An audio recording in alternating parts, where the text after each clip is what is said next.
So today's topic under discussion is case studies in cryptography and security. This covers secure multi-party computation, virtual elections, single sign-on, secure inter-branch payment transactions, cross-site scripting vulnerability. Coming to secure multi-party computation, what happens here is multiple parties jointly compute a result, sum, average, vote count, without revealing their individual inputs. It ensures privacy, correctness, and independence. For example, banks may want to calculate the total loan risk, but don't want to share individual customer data. Using SMC, each bank inputs its data, and only the final result is revealed. So how it works, this secure multi-party computation. Each party holds a private input data. Data is encrypted and secret shared. So protocols are followed to perform operations on encrypted data. The final result is revealed. Key properties are privacy, correctness, no trust with third party. If you look at the diagram, it will be more easier. Party A, Party B, Party C, they have their own input data which is encrypted. Secure computation is done and final output is formulated using sum, vote count, and risk score is computed. This is how it is. Secure computation, final output, multiple parties. Coming to virtual elections, these are electronically conducted elections. So happening over internet through digital communication channels.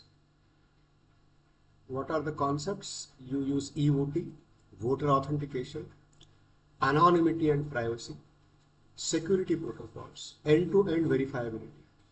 The technologies which can be used for virtual elections are blockchain, homomorphic encryption, digital signatures, multi-party computation. Benefits: accessible from anywhere, faster counting and result declaration, reduction in human errors and logistic costs. Challenges: cyber security risk, voter coercion in uncontrolled ecosystems, digital divide and internet access. So this is how it happens. Voter logs in using OTP or biometric. He votes securely. The vote is encrypted and signed. So it is sent in a secure digital ballot box and cryptographic vote tally is done. This is the flow which already I discussed. Coming to next, single sign-on. What is the meaning of single sign-on? It's an authentication method. So a user can log in once and gain access to multiple related systems or applications. So no need of logging in multiple times. So what are the advantages? Fewer passwords, improved security, faster user access, easier user management. So how it happens, how single sign-on works? User requests access to the service provider. He'll be redirected to identity provider like Google, Microsoft, Meta. That identity provider will be authenticating him through username, password, biometrics. Upon successful authentication, secure token SAML, OATH or JWT, and they are sent to the original application. Access is granted. This is how the flow it is. Okay, user, identity provider, login once, token SAML assertion, access to applications. So this diagram also says the same thing. Coming to inter-branch payment transactions, we are speaking about electronic. So when inter-branch payment transactions are there, communication electronically, that to secure, without interception, without tampering, without fraud is a need. So what are the goals of this? Confidentiality, integrity, authentication, non-repudiation. What is the typical architecture for secure inter-branch payment transactions? So you have core banking system, secure network, maybe VPN, SSL or IPsec. So you have a branch A and branch B. Then mechanisms use are PKI, SSL, TLS or IPsec, hashing algorithms like SHA-2, two-factor authentication, real-time transaction monitoring to detect anomalies. The last part is cross-site scripting vulnerability. What is this? It's a web security vulnerability.